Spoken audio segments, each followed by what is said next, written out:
આગળના કાર્યક્રમમાં આશાપુરી માના દર્શન કર્યા છે. હવે અમે પ્રમુખ સ્વામી દર્શન કરીશું.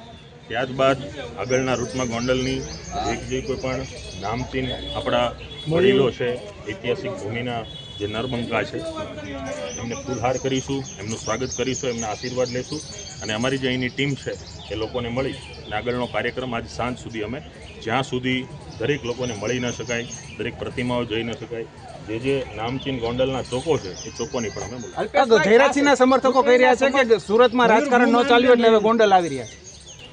રાજકારણ કોનું ચાલશે એ તો 2027માં નક્કી થશે.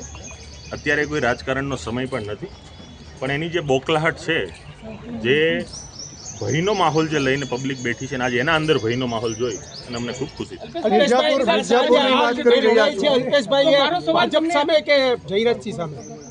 મારો સવાલ કોઈ સામે જ નથી.